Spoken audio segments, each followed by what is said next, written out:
Now, Hangin with Hester and Hanny with Jacob Hester and Charles Hanagriff. Hester and Hanny on 104.5 ESPN Baton Rouge and 1130 The Tiger.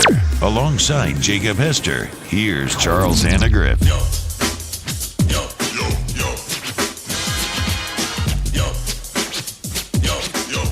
Back in studio now. Thanks our friends at Sammy's for always being a terrific host on Mondays throughout the football season. We have one more show there next Monday. And then we'll be back on a regular schedule. Alongside Jacob Hester, I'm Charles Hanagriff. Did you, big takeaways from the press conference? Not a whole lot of newsy stuff. It's just kind of plow through. Not really. One of the things, I guess, if you want to try to find something, is the potential that Max Johnson could be the starting quarterback for a game, because on Saturday when I was watching the game, and this isn't any fault to TJ Finley. There's nothing really that TJ Finley has done to lose the job, but it's obvious you want to play both. You've played both in, numerous back-to-back games now.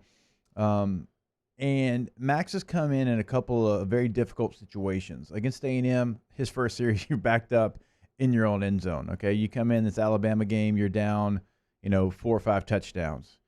If you're going to play Max, which, again, they've shown that they want to play Max, give him the same opportunity that you gave TJ Finley, and then you're able to kind of make a decision as to where the pecking order maybe should be heading into next season when Miles Brennan comes back. And so it did seem like they were leaning towards giving Max a start. Now, on the road in the swamp, COVID or no COVID years, that's a tough ask for your first start. But if you're going to play him, allow him to go out there, practice with the first team, get first-team reps, get meaningful snaps in the game when it's still, in doubt, on the line, all those type of things.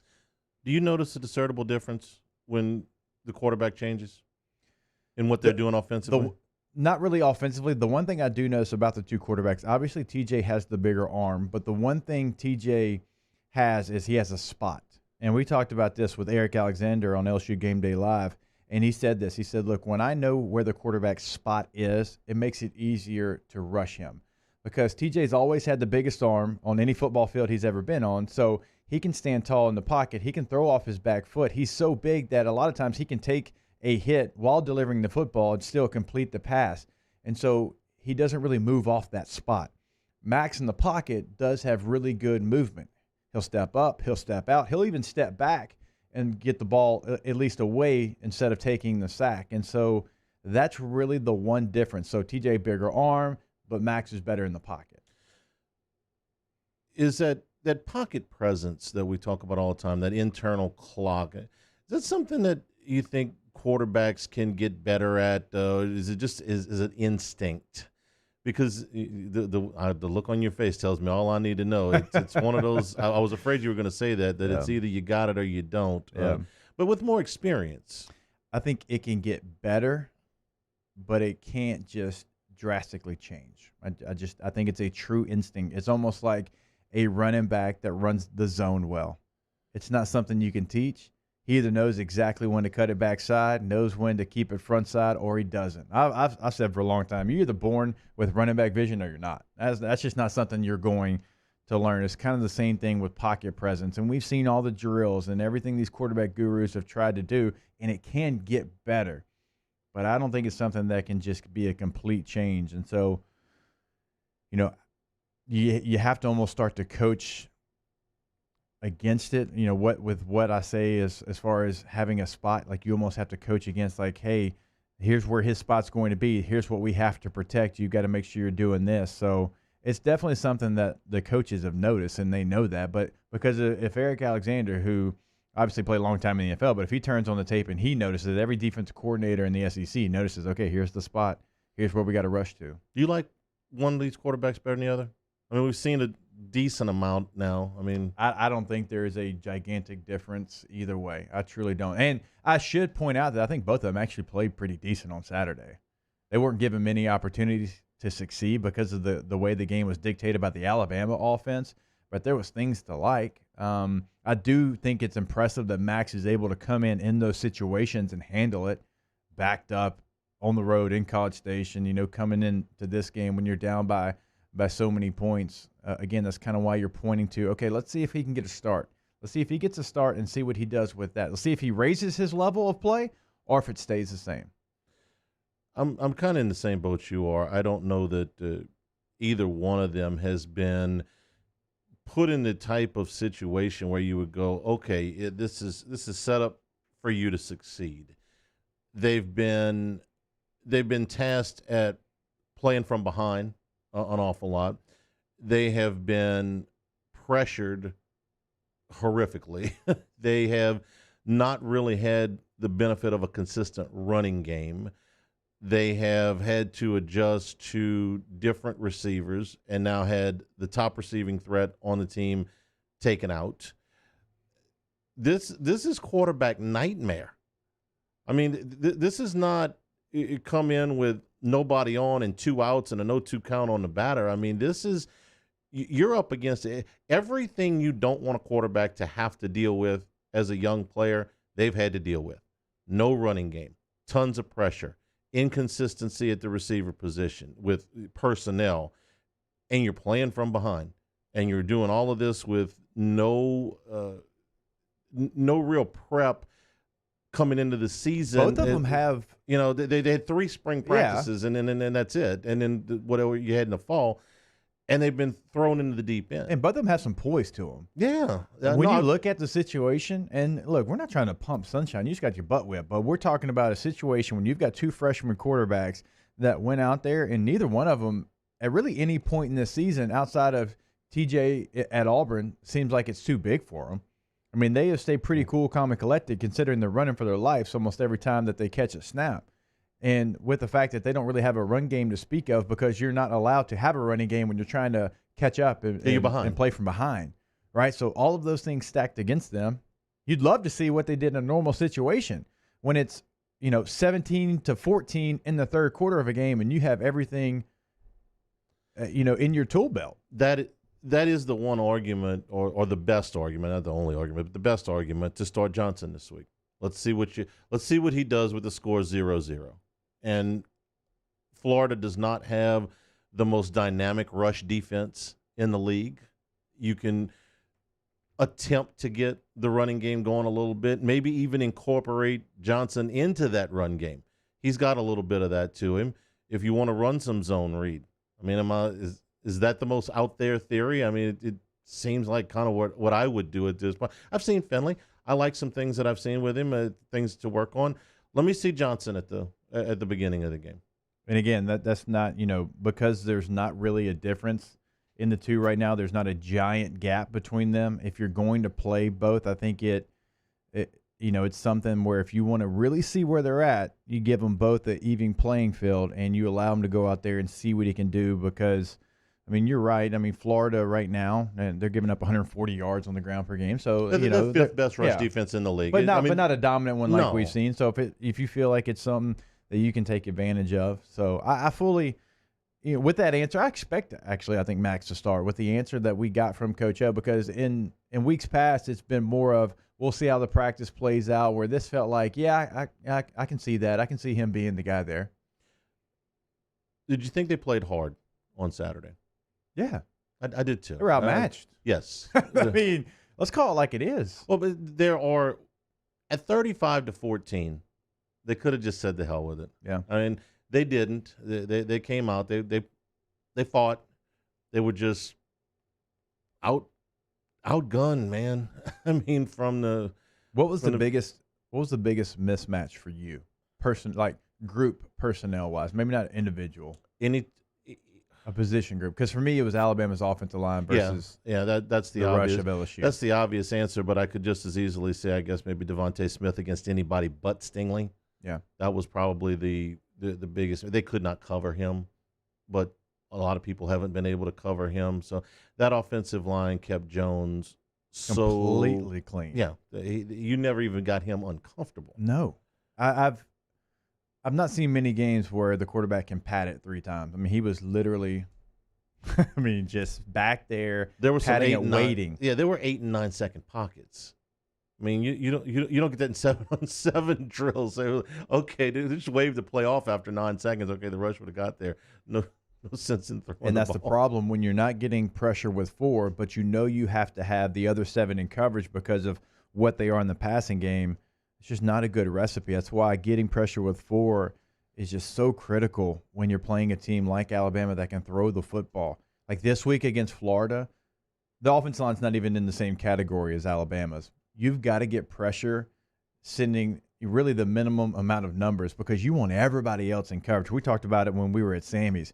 They don't have a great running game. Florida doesn't. In fact, it's almost non-existent, okay? So you're going to drop more guys into coverage, but you've got, if it's 3, if it's 4, whatever it is, you got to have some guys win individual matchups. And I think the other thing that Orgeron is tasked with, and this I think will be probably the toughest thing, he's got to hold this together with both hands for 2 more weeks and then a bowl game. And this group absolutely, positively has to be tired. Not physically tired so much as just the mental strain of this season. I wonder where the breaking point is for them between all of the distractions and all of the restrictions and all of the things, and now you're losing bad. For him to just be able to keep them with even a small amount of focus. The students are gone. They're done for the year. They're done for the semester. The campus is a ghost town. The stadium's a ghost town. It's eat, sleep, football, and it's been that way for a while. And you just wonder at what point do they just go, man, I'm done. I want to opt out of the rest of the season just because I'm just not. I'm not in a mental place where I can give you everything I got. I think they're still playing hard. I give them credit for that. But in the next 2 weeks, just going to be you get the very big feeling from the. I don't want to say the program because I don't think everybody feels like this, but you do get a feeling of, are we done yet? Is it over? Last year, you never want that season to end. Which was like the longest season in LSU history because it was 15 games, and it felt like it went by in 5 minutes. And this one, Cade, what did you say when I walked in here today? That this was the longest short season in history? It's felt like the longest, shortest season that we've ever had. These 10 games in, 12 weeks now, I think? Or 8 games in 10 weeks? Sure. Has felt like 3 seasons worth of just pushing molasses up a sandy hill. Just really, really mentally exhausting is what it's felt like. Got to push through. Got a couple more games left. We'll take a break. We are brought to you by Richard's Honda, home of the warm and fuzzy feeling. Hanging with Hester and Hanny, 104.5 ESPN Baton Rouge. Hanging with Hester and Hanny. GMFS Mortgage, GMFSmortgage.com. You have so many options when it comes to financing your home and handling of your finances. Let the qualified professionals at GMFS make it easy for you. When you sit down and you talk to one of their qualified counselors, they'll ask you a few questions. They'll get some information from you, and then it's time to set a goal. What do you want to do? Do you want to own a home for the first time? Do you want to upsize? Do you want to downsize? Do you want to add on to your current home? Do you like everything about it except the price? Do you want to refinance? Is there a chance that you can free up more dollars on a monthly basis? Is there a chance you could pay your home off even earlier? Whatever the goal is, GMFS Mortgage will help you get there. They'll take you step by step, and I think you're going to be really pleased at how rapidly that process goes. They've done it for me. They've done it for thousands of others. They talk about changing lives. They're talking about changing your monthly budget in a positive direction. So start your financial journey today at GMFSmortgage.com. In times of need, get a full list of phone numbers, websites, and other important emergency information on the Demco Stormwatch page at 1045ESPN.com. If I built a van, it would do more than haul. It would carry my entire business. I'd make it available in dozens, if not thousands of configurations. It would keep an eye on my fleet. And an eye out for danger. If I built a van, I'd make it available in diesel and gas. And I'd build it right here in South Carolina. Introducing the all-new Sprinter, starting at $33,790. Built in the USA. Mercedes-Benz. Vans. Born to run. Choose your fighter. Dax. Win that Janssen and vitamin C. Given the choice, why wouldn't you choose the one with antioxidant vitamin C? Choose Vizzy Hard Seltzer.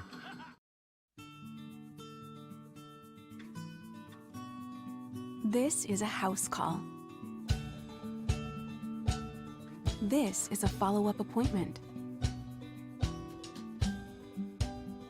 This is a diabetes checkup. This isn't just more convenient care, it's more advanced care. This is innovating healthcare at Louisiana's #1 hospital, Auctioner. Gulf Coast Bank and Trust is a local bank with a straightforward philosophy. It's about doing the right thing for our customers. Participating in our community with annual local fundraisers. Offering individual attention in a modern banking atmosphere with a trusted local company. Gulf Coast Bank invested in technology with a local touch, giving our customers the power to bank anywhere, anytime. We're building relationships through personal service as the bank that cares about you. Gulf Coast Bank and Trust, the bank that cares about you. At All-Star Toyota, you get it all. If you're in the market for an all-new Toyota vehicle, come see our friendly and knowledgeable sales team at All-Star Toyota. Located in Baton Rouge at the corner of Airline and Goodwood, we've been serving our community since 2005 by offering a large selection of new Toyota cars, trucks, and SUVs. Get behind the wheel of your dream car and take a test drive at All-Star Toyota today. T-Bob Hebert here with breaking news. Front to Back Boat Services is the shop to upgrade your boat tech this fall. With not one but two NMEA certified techs, who better to install your Panoptic sonar, your HD displays. You want to see the fish under the water before you even cast? They have that. Trolling motor you could control with your iPhone? They have that. So what are you waiting for? Get into Front to Back Boat Services right now. Upgrade your boat tech. Make your boating dreams come true. Front to Back Boat Services.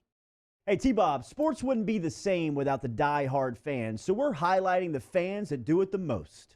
Every week, 104.5 ESPN Baton Rouge brings you the Citizens Bank Fan of the Week. Check it out, 1045ESPN.com. It's the Citizens Bank Fan of the Week. Join us for a Monday edition of Jimmy Ott's Game Time, live from Natchez Manor in downtown Natchez, Mississippi. We recap the football weekend, including Saints versus Falcons and LSU hosting Alabama. Tune in at 6 p.m. on 104.5 ESPN Baton Rouge.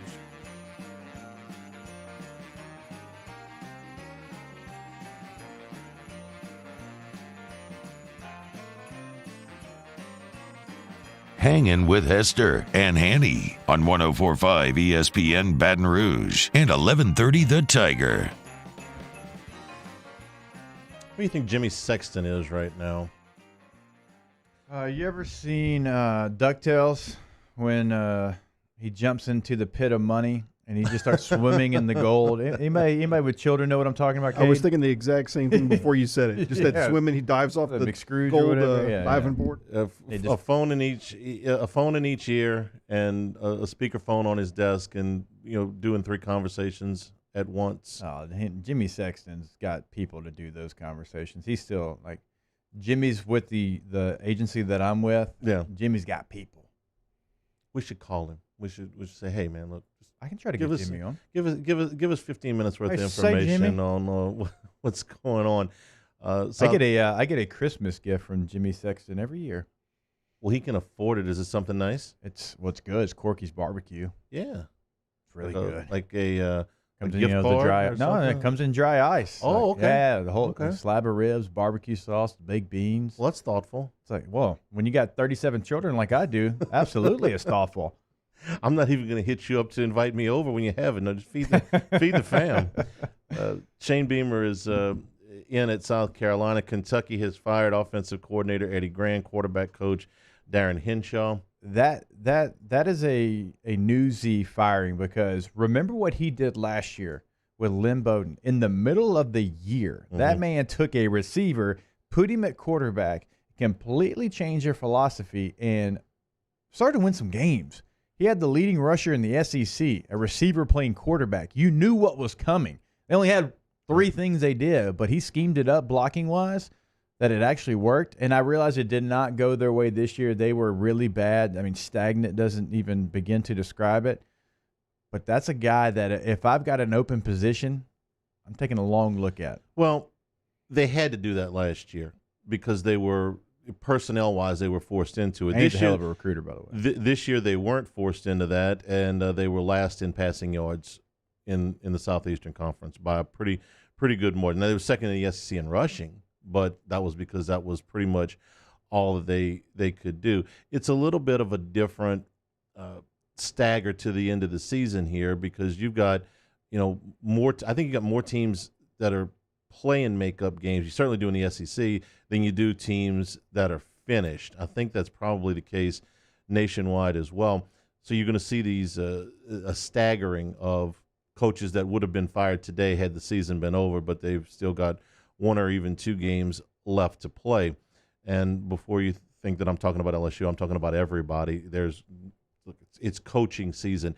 And we probably left off when we were talking about Gus Malzahn because the rumors are starting really, really strong that his dismissal might be coming. We missed the most obvious candidate when we were talking about potential hires, and that is Hugh Freeze. I know why we did it because we know exactly how the Southeastern Conference office, the commissioner, feels about Hugh Freeze, which is that he doesn't particularly want him coaching in the conference. Yeah. Now, what he can do to stop it, well, you can't tell a team they can't hire somebody, but you can if you have any of the NCAA show cause penalties that would run afoul of what the league rules are. If they told Alabama they couldn't hire Hugh Freeze. 2 years ago, though. I realize that. But if they told them that, they can do what they want. I'm just saying to your point of they would have to find something that disqualifies him because of a rule that he broke that would keep him out of the Southeastern Conference. And I don't know that this far after that has happened that if it's still in play or not. But if Auburn brought him in to run the offense and kept Kevin Steele to run the defense, that would be a pretty good combination. That'd be a scary combination for the rest of the SEC. You're talking about a guy that figured out Saban, beat him twice. Not a lot of people can say that, right? And we know what Kevin Steele can do on any given Saturday as far as come up with a game plan.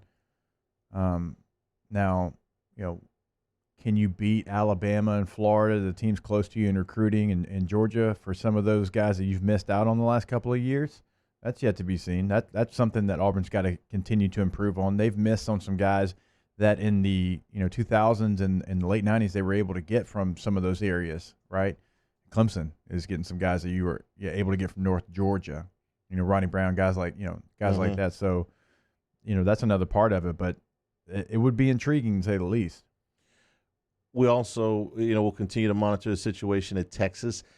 They have a massive, we thought, hey, be distracted this week. Is Herman on the way out? When your coach is actively asked to answer questions about his potential replacement, that qualifies as a distraction. And Texas finally had the offense that they've always wanted under Tom Herman in that game against Kansas State. I mean, they scored 69 points, and Kansas State's not a terrible team. It's not like they were playing, a non-power 5 or something like that. They went up and down the field, but we're watching that situation as well. Yeah. I don't know what happens at a couple of other spots, where there have been rumors. Michigan is the one that's at the top of the list outside the conference, besides Texas. But we're into that season, and oh, by the way, what's a week from Wednesday is National Signing Day. Yeah. So how about that? I'm trying to get my head around the fact it's National Signing Day on Wednesday. Yeah. The team is going to play a game probably on Saturday, and there are schools that will fire their coach on Sunday. Oh, yes. That for sure. What kind of week are you talking about here? It's like they're not waiting until the bowl game because they don't have to. No. Well, they're gonna have most of their class. You used to wait as long as you could for your class to kind of develop, and if they recruited one of your guys and you didn't want to fire that guy, it can be the case. Monday and Tuesday's install day. Wednesday's signing day. Thursday and Friday. Thursday's regular practice. Friday's a walkthrough. Saturday we're going to play a game. Sunday we're going to fire the coach. And I've been over there. We used to do a big recruiting special, and we would be in the building, 3 of the last 4 years we did that, and it was during bowl practice, so they were having practice, and it was hectic. And that was with the game still like 2 weeks in the distance, and it was all over the place, and you were dodging coaches to try to get an interview and do little profiles on the signing class, and that was with the game weeks out. I can't imagine them trying to get those guys to sign and having to put together you're trying to put the game plan together. You're doing the script for practice, and you're trying to make sure that the guy who we were 70% sure was going to sign with us. It's going to be a crazy day across the country. Remind me of the bowl game that was going on National Signing Day. I think it was 2 years ago. Yeah. Was it like SMU maybe? They set up they set up their war room in the ballroom at the hotel. At the hotel, yeah. Good luck. We'll sign deal your with, guys. We'll deal with signing day all day, and then because as you know, you have to, completely walk some of these guys up to the sheet of paper to sign it. To send it to is the word you're looking I was for. trying to be nice. You're right. Well, it is. It's a babysitting deal, and you're nervous until the ink's dry. It's like It's like when you're at Disney or something, and you've got your children by the hand. You're trying to get to the exit because they're about to close, and they're just looking around everywhere that they can, and they're trying to go in 9 different directions, and you're just trying to get to that exit before they pull away from your hand. Now you sound like somebody who's speaking from experience. Yes, plenty of experience in that field. You took all 4 of them to Disney?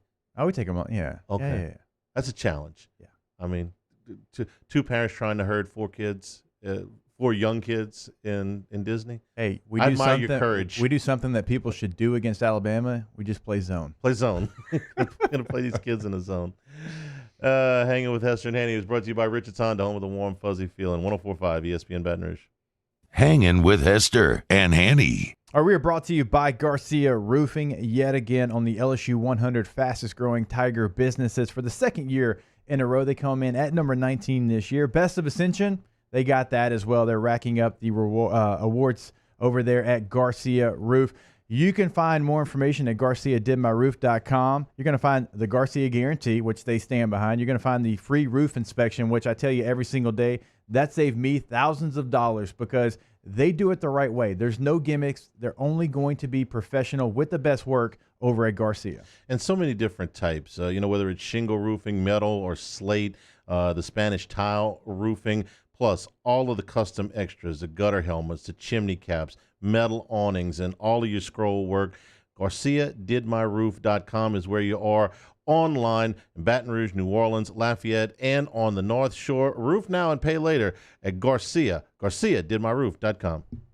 Off the Bench, Hanging with Hester and Hanny, after further review and more, are all live daily on the 104.5 ESPN Baton Rouge YouTube channel. Subscribe now to interact with us inside the live chat driven by Bayou Ford.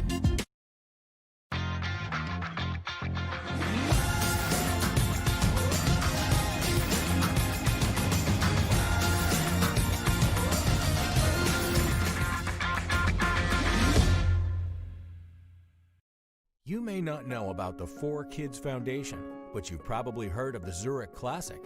And the Zurich Classic exists because of 4 kids. But it's what happens after the tournament that really counts. 100% of the proceeds are donated by the 4 Kids Foundation to hundreds of local charities, totaling more than $40 million, all to help local children and families in need. 4 Kids helps kids through golf, because every child deserves a shot at a brighter future. I've been doing business with Luba for 25 years. They're dependable, trustworthy. It's just the attention to detail with our clients. Our folks have years and years of experience. They're highly trained professionals, but many companies have that asset. What I'd like to think makes Luba a bit different is that we use those talents in a way that truly is dedicated to serving the needs of the folks who depend on us. Gulf Coast Office Products is a nationally recognized Savin office equipment dealer based right here in Louisiana. Over 100 employees strong, Gulf Coast has the boots on the ground to support all vertical markets, from education, engineering, legal, and finance. With the latest in office technology, from desktop to production segment units, Gulf Coast and Savin have the perfect fit for you. Call 225-756-2644. That's 756-2644 for Gulf Coast Office Products. This isn't just another day. It's so much more. Kelly's life was put on hold when her auctioneer primary care doctor discovered a rare blood disorder. Her doctor connected her to an auctioneer care team of cancer, heart, and kidney specialists. With multiple primary care locations around Baton Rouge, same-day appointments, and online scheduling, we're relentless about keeping you healthy.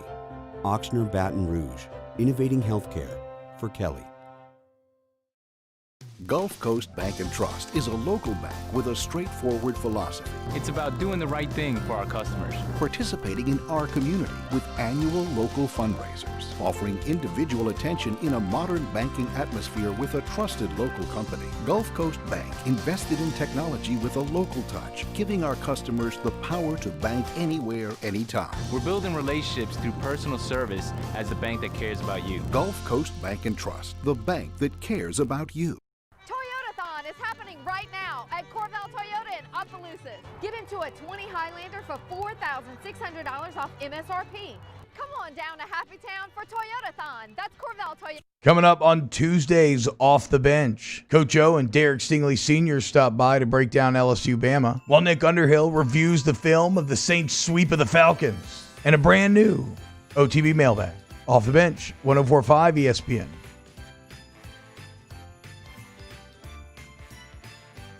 Hangin' with Hester and Hanny on 104.5 ESPN Baton Rouge and 1130 The Tiger. Yeah, we got Monday afternoon football, right? Washington and Pittsburgh, like 4 o'clock. Is it really?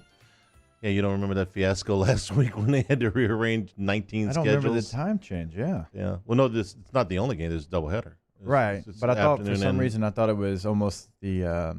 You're going to get football tomorrow, too. Yeah, I knew that. Football tomorrow, I thought too. for some reason it was going to be like a 6 and... Doubleheader today.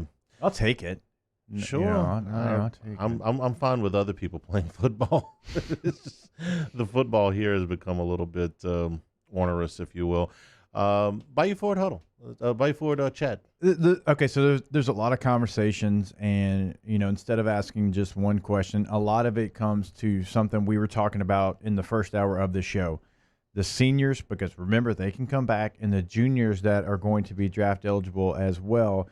Who comes back, who stays? Because Coach O, after we had that discussion, said he's had conversations with those players, and some of them have already made up their mind that they're coming out.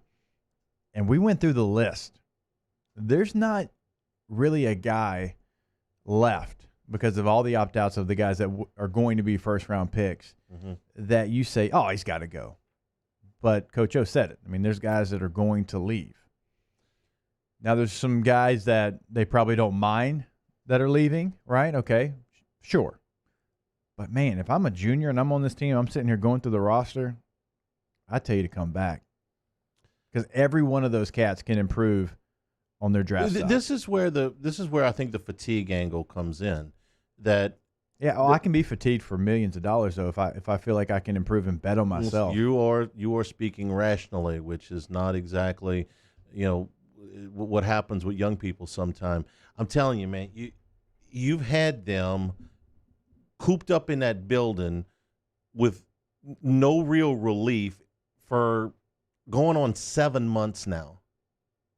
And they've just been beaten down so much, whether it be restrictions or protests or losing football games or other guys opting out.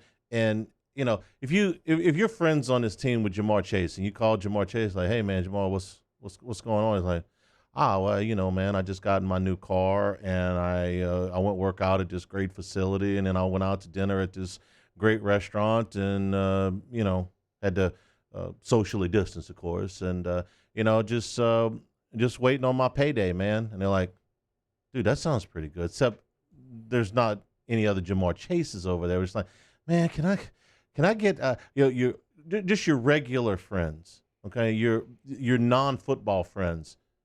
Well, yeah, dog, what's going on? Home for the holidays, man. Just chilling with the family, chilling with my friends. Going to the. Man, I want to do that. I'm tired practicing football. I'm tired of this. I'm tired of being. Okay. I'm tired of. Let me tell you something. Okay, in a 12-month regular normal season, you don't get many breaks. if you play college football. It doesn't like the June practice stuff. I realize you're out there on the practice field. You would be there in June anyways, okay? I got married July 28th of 2007. You know how many days I had to go on a honeymoon? 3. Yeah. 3 days, because that's all the time I had off. And so you're there all the time. When everybody else is on Christmas break and Thanksgiving break and Mardi Gras break and all these damn breaks that you get in college, you know who's not? The football team. Right. And that's forever. That's every year that I ever played college football. And I understand this year's got different challenges. I understand that there's different protocols in place. But if you get tired of playing football this year, then you don't need to do it for a living because you got a lot more football. I played longer in the NFL than I played here, so it kept going after I was finished here. And we never got the breaks because as soon as you get done, when you get done with that bowl game, you know what's coming like a week later? Off-season workouts. Sure. And then you know what's coming before spring practice? Fourth quarter. You know what's after spring? Summer workouts. Altogether, you might get 3 weeks off total. And that's being generous. I don't remember Moffitt giving us 3 weeks off. And what I'm talking about, Jacob, and maybe I'm completely wrong on this, is the fact that they don't have social interaction when they're – I mean, this is everybody, okay, that's dealing with the COVID restrictions. But they don't – first of all, they're not seeing a whole lot of success, and they're not having any social interaction on the campus, in the buildings, anywhere. And I think there's a real fatigue. That's just my read. And not everybody does it like I did as far as the social part of it. You know, I was the guy. I was married in college. I understand that, but there wasn't a lot of time for that. Anyways, now I know people do it. I understand that. I'm not naive to the point. I mean, I have Richard Dick Dixon will sit here and tell you great stories from his time, but it wasn't like it was all the time. And nobody else is getting that as well. I mean, you're just right now. That's not a possibility. I understand you want to try to get away. But you just don't get to get away. I know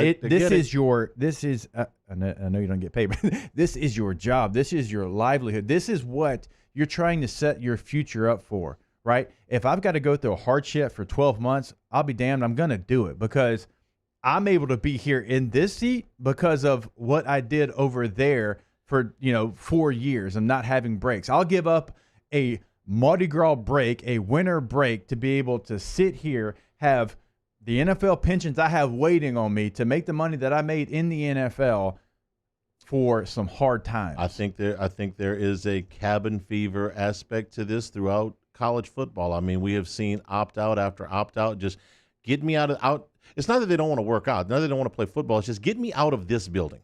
I want to go somewhere else. I want to go. If I only go in the 6th round, okay, I'll be in a new city.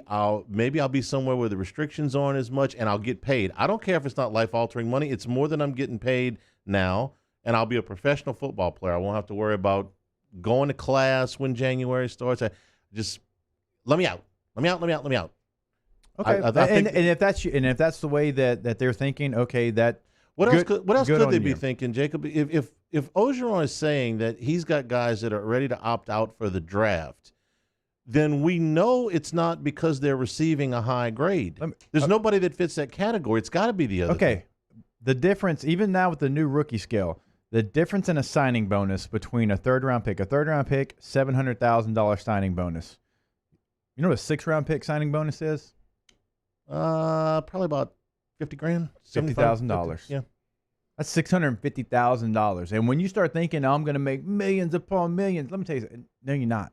Okay? Again, so out of my 6 years, I started 5 of them, okay?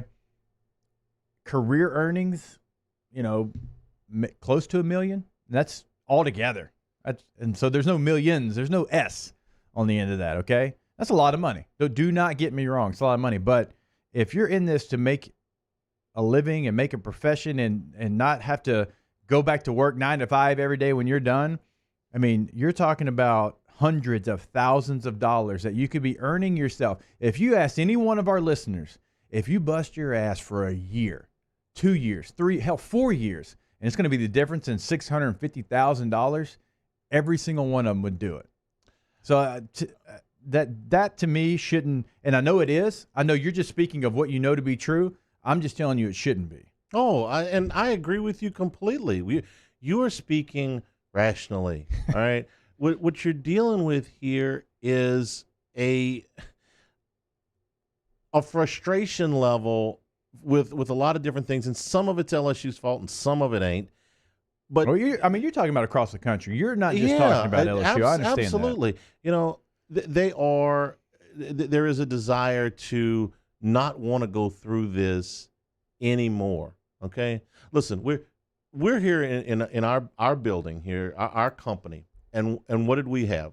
We had to shut down the building to all but the essential personnel the last 2 weeks or whatever. Yeah. And today we're open back up. We've got our floors back here. Unfortunately, Besh is back. Oh, yeah, Besh is back. I mean, I used to work with Besh, right? Yeah. And so we saw him today, and what did we get? It's like, man, we are tired of and we have to do it, and we understand why, and we get all. We're tired of the COVID fatigue is off the charts, and I'm just telling you that for those kids, it's the same thing, and they do have an option, and they think somewhere else right now is going to be better, even if the argument that you're making is 100% factual, which it is. That's not what the 21-year-old is thinking. For instance, we went through the list. For those that weren't listening earlier in the show, I said that I thought that there were 4 players that all have the eligibility requirements to go pro that absolutely shouldn't and should come back. And that list was Allie Gay, Dare Rosenthal, Ed Ingram, and Micah Baskerville. And if you ask me, and we went through the reasons why, all of them have shown flashes. All of them have professional potential. None of them have been consistent enough, or in the case of Baskerville, don't have enough film out there to be high picks. Ingram might go in the 3rd round, but he could just as easily go in the 4th or 5th, okay? I think that their chances of getting all 4 guys back are not good. I going 4 for 4 on that list, and this is just the 4 guys I picked out. Yeah. Going 4 for 4 on that list, I'd give them a 5% chance. Going 0 for 4, I'd give that about a 15% chance. And then the rest of it is... And so that just shouldn't be the case. If you ask me right now, what do I think is going to happen off that list? I think Ingram's going pro. I think Gay's going pro. I think Rosenthal's going pro. I think Baskerville will be back. I could be wrong on all 4 of them. But these are the kind of guys... When I said that LSU lost this game in the offseason, they lost this game to the opt-outs. They lost this game by the roster management things that they did their best, but they had some bad luck along the way, but they also didn't re-recruit the roster as well. Leatherwood played for those guys. Charles didn't play for these guys, okay? Najee Harris, where would you have had Najee Harris's draft grade a year ago going into the month of January when you had to make the decision? Strong 2nd-round choice. Mm-hmm.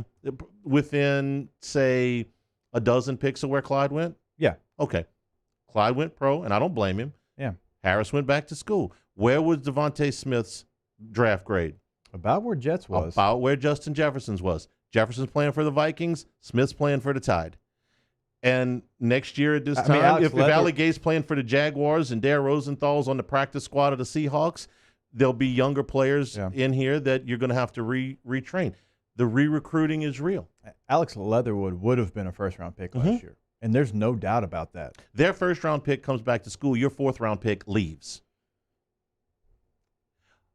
Those are the things that they have to fix. I don't know how you fix it. I don't know how you go to – Orgeron's charged with going to kids that, in his words, have already made up their mind that they're going to go and try to talk them out of it. When he said that when it's for their best – in their best interest. Right. When he said that today, it was shocking to me how quickly he was able to say it, because I believe him. I mean, he's had those conversations. He's trying to re-recruit his guys. I just don't understand who's in their ear. What information are they getting? Because every single year I have some agents that reach out to me, or people that cover it, the draft, really used to be in personnel. Now they do, sports media. They're like, what's that guy doing?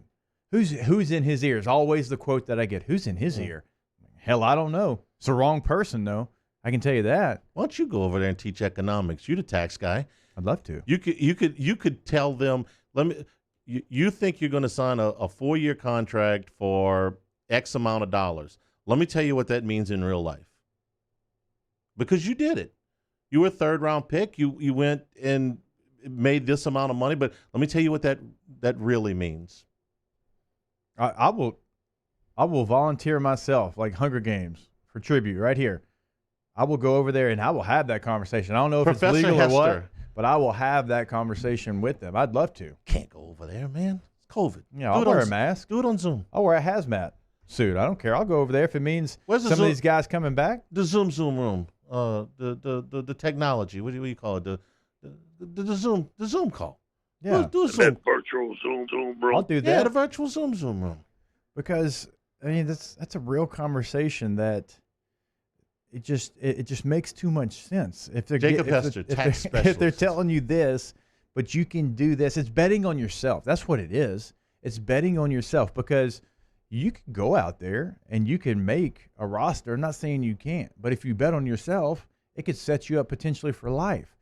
We talked about it. Look, of the first round picks from LSU last year, four of them went from at best mid-round grade to a first-round pick to now you're having the offensive rookie of the year in Jefferson. I don't think there's really – I mean, I know Justin Herbert did some things, but I'm a Chargers guy. He's come back to earth a little bit, okay? You had the number one pick, the Heisman Trophy winner, Patrick Queen's playing his butt off, okay? Clyde missed the last game because he was sick, but we know what he's been doing as well. I mean, the proof is there as far as what one singular year can do for you. Get him a Zoom number. I'm just going to go over there. I'm just going to wear a hazmat. I'll get tested. I'll do it, what are they, 3 times a week? They're going to tackle you at the door, and they tackle better than Florida in 07, so you ain't getting in. Let me tell you something. Low man wins, and I bet whoever's trying to tackle me can't. My money's on Lois Stuckey. Throw your ass. She's not over there anymore. She's at the administration. Oh, they moved her over. Okay. Yeah. Hanging with Hester and Hanny, presented by Richards Honda, home of the warm and fuzzy feeling. 104.5 ESPN Baton Rouge. Hanging with Hester and Hanny. Tiger Air, an independent dealer of the American Standard heating and air conditioning system. You know, the day I put this unit in my home, the very next energy bill, the very next one, saw significant savings for me. And it's been that way ever since. I know that when the temperature changes, I'm going to be able to adjust with it. The programmable thermostat and the efficiency of the unit means savings every single month. Need to be a part of that comfort assurance protection plan that we always tell you about because it is going to save you money in multiple ways. Discounts on parts and labor. You're going to have lower utility bills, which we all love to see. Increased equipment life. You're going to get discounted rates on that emergency and priority service. So if for some reason something went wrong, right, you make that call where you're going to save on that. But when you're part of this program, you're going to be having your equipment at its peak performance at all times. Tiger-air.com is the website. The number 225-754-8687. Our listeners fire off their opinions on the jimsfirearms.net hotline at 499-1045. Keep listening for your next chance to shoot us your thoughts with the jimsfirearms.net hotline on 104.5 ESPN Baton Rouge. Are you a licensed contractor? There's lots of good contractors in Louisiana doing work the right way, but unfortunately, too many unlicensed contractors are working outside the licensing requirements. Working as a contractor in Louisiana requires a license for the company doing the work. The Louisiana State Licensing Board for Contractors wants to help you get licensed to allow you to conduct work legally. It's not difficult to get the license. We can help you. Go to lacontractor.org for more information.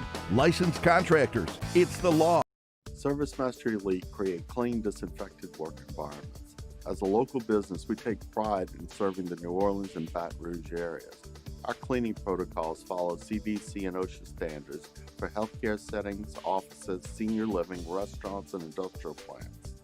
Contact ServiceMaster Elite to get your operation ready for reopening with germ disinfection cleaning. ServiceMaster Elite, the trusted choice in professional cleaning since 1996. To all of our heroes working on the front lines of this COVID-19 pandemic, your bravery and selflessness represent the very best of us, and we want to say thank you. I'm asking everyone around the state to join me in celebrating the heroism of our healthcare professionals on the 19th of every month at 1900 hours, that's 7 p.m. Write a note of appreciation, make plans to donate to charitable organizations, or say a prayer. To learn more, visit 19thanks.org. Thank you, and God bless.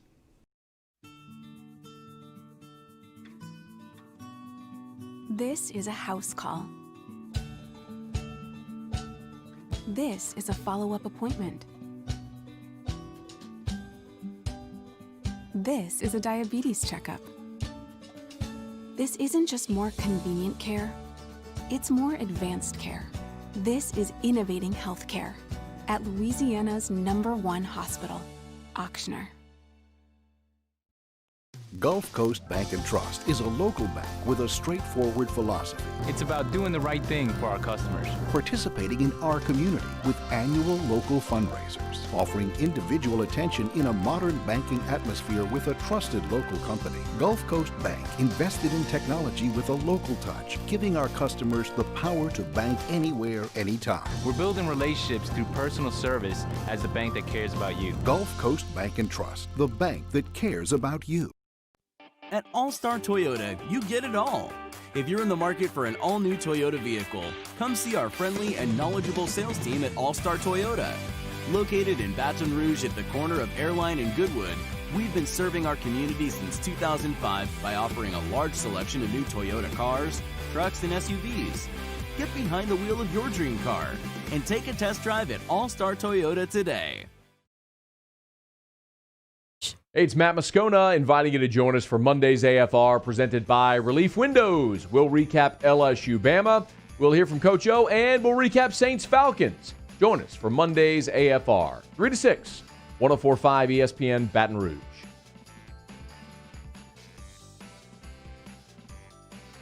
Hangin with Hester and Hanny on 104.5 ESPN Baton Rouge and 1130 The Tiger.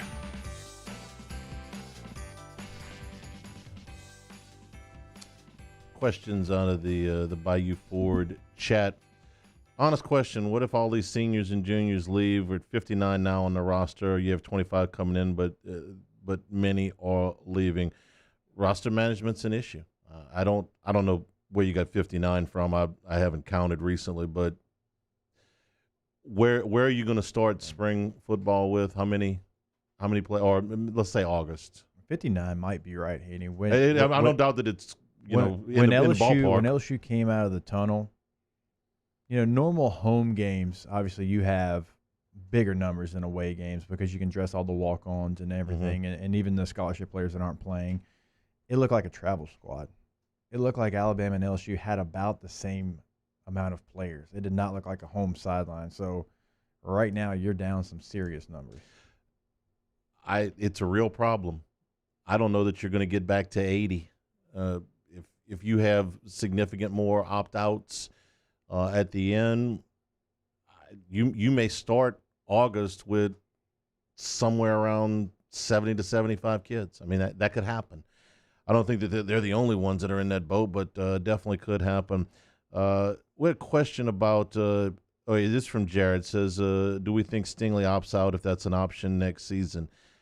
I think we're going to get an idea, Jacob, you talk about this a lot, of what a year out of football is going to do to you, because a lot of kids are going to be in this.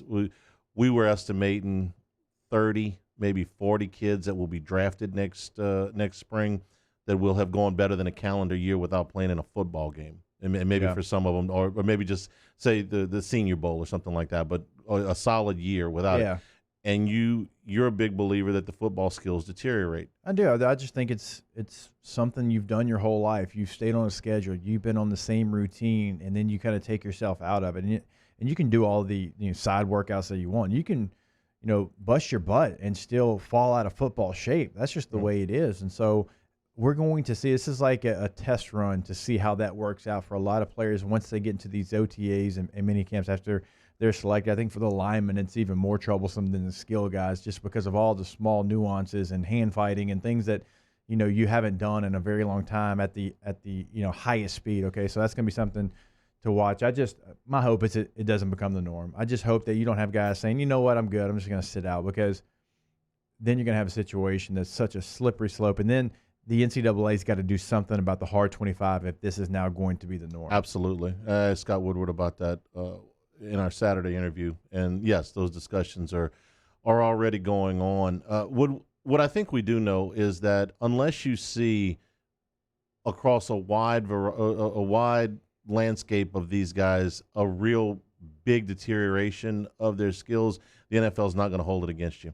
They didn't hold it against the guys when they started opting out of the bowl games. They didn't hold it against Bosa when he opted to rehab an injury rather than go back to Ohio State. And I don't think that you're going to see them hold it against these kids when the draft comes around next April. They might not hold it against them, but it might be something where their skills change. Yeah. And that might be something that you could see them say, hey, wait a minute, we've seen this song and dance before. I mean, sitting on a bowl game, and you know this, but sitting on a bowl game is completely different than sitting out 13 games. Very much. So Jamar Chase is going to go in the top 10, and Micah Parsons is going to go in the top 10, and Panay, the lineman from Oregon, going to go in the top 10. If all three of those guys show up and, look, man, where's the player I saw? Well, that was 18 months ago. Yeah. Then you might see the NFL start to change their mind. But for the first draft, I don't think so. Hanging with Hester and Hanny, brought to you by Richard's Honda, 104.5 ESPN Baton Rouge.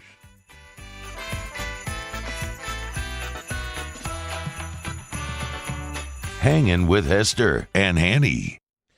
Haspel's pop-up store is in its last week. Right now, all items are 70% off. So you've got until this Saturday to get by Haspel, located over on Perkins Road. And, we had a great visit in there. The seersucker, which they've been doing since the early 1900s, is very rarely on sale. And you're seeing up to 70% off on many of the items there at the Haspel pop-up store. But this is the last week. Their seersucker selection is phenomenal. Of course, you can go over there and you can find the exact color that you want. It's not the only thing you're going to find, though. I told you they have formal attire. That's something I picked up over there. They've got shirts. They've got dress separates, so polos. I mean, you name it, they've got it over there. They got mask over there, seersucker mask. I mean, they have you covered from every single angle. 70% off. That is a big-time get. Go to Haspel.com for more information. They are exactly the same. They're identical. Actually, they're not. House 2 also has antioxidant vitamin C. Antioxidant? Then we'll take House 2. Given the choice, why wouldn't you choose the one with antioxidant vitamin C? Choose Vizzy Hard Seltzer. Are you a licensed contractor? There's lots of good contractors in Louisiana doing work the right way, but unfortunately, too many unlicensed contractors are working outside the licensing requirements. Working as a contractor in Louisiana requires a license for the company doing the work. The Louisiana State Licensing Board for Contractors wants to help you get licensed to allow you to conduct work legally. It's not difficult to get the license. We can help you. Go to lacontractor.org for more information. Licensed contractors, it's the law. T-Bob Hebert here with breaking news. Front-to-Back Boat Services is the shop to upgrade your boat tech this fall. With not one but two NMEA certified techs, who better to install your Panoptic sonar, your HD displays. You want to see the fish under the water before you even cast? They have that. Trolling motor you could control with your iPhone? They have that. So what are you waiting for? Get into Front-to-Back Boat Services right now. Upgrade your boat tech. Make your boating dreams come true. Front-to-Back Boat Services. You may not know about the 4Kids Foundation, but you've probably heard of the Zurich Classic. And the Zurich Classic exists because of 4 kids. But it's what happens after the tournament that really counts. 100% of the proceeds are donated by the 4Kids Foundation to hundreds of local charities, totaling more than $40 million, all to help local children and families in need. 4Kids helps kids through golf, because every child deserves a shot at a brighter future. I've been doing business with Luba for 25 years. They're dependable, trustworthy. It's just the attention to detail with our clients. Our folks have years and years of experience. They're highly trained professionals. But many companies have that asset. What I'd like to think makes Luba a bit different is that we use those talents in a way that truly is dedicated to serving the needs of the folks who depend on us. Gulf Coast Office Products is a nationally recognized Savin office equipment dealer based right here in Louisiana. Over 100 employees strong, Gulf Coast has the boots on the ground to support all vertical markets, from education, engineering, legal, and finance. With the latest in office technology, from desktop to production segment units, Gulf Coast and Savin have the perfect fit for you. Call 225-756-2644. That's 756-2644 for Gulf Coast Office Products. $10,000 off MSRP on a new 2020 Ford F-150 XLT. Buy a new one for less than a used one. All new Bayou Ford vehicles come with a 1 million mile powertrain warranty. And with Bayou to You, free delivery right to your door. The crew at Bayou Ford is going to do right by you.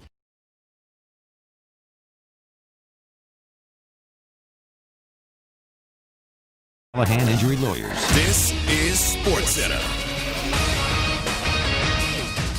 I'm Christine Lisi. Here's what's happening. The ill-fated all-out blitz that resulted in the Jets' 31-28 loss to the Raiders was Greg Williams' last play call as the team's defensive coordinator. The Jets fired him today. Raiders QB Derek Carr capitalized on that all-out blitz and threw a 46-yard touchdown pass with 5 seconds left.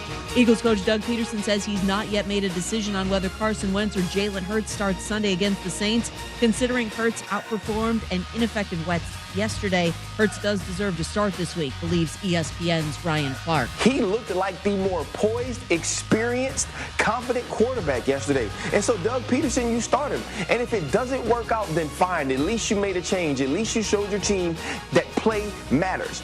And if it works out, then you have a decision to make in the future. Ryan Clark on Get Up. The Panthers facility closed today and tomorrow following 8 players testing positive for COVID-19. Monday Night Football, AFC East leading Bills take on the 49ers tonight. A win crucial for the Niners to stay in the running for an NFC wildcard spot. Coverage of the game begins 8 Eastern, ESPN TV and the ESPN app. Coming up on Tuesday, the Bears lost an ugly game on Sunday. Have we seen the end of Matt Nagy as their head coach? Is it finally time to clean house in Chicago? I believe so. Only on Keyshawn, J. Will, and Zubin, 6 Eastern on ESPN Radio. Now, Hangin with Hester and Hanny with Jacob Hester and Charles Hanagriff. Hester and Hanny on 104.5 ESPN Baton Rouge and 1130 The Tiger. Alongside Jacob Hester, here's Charles Hanagriff.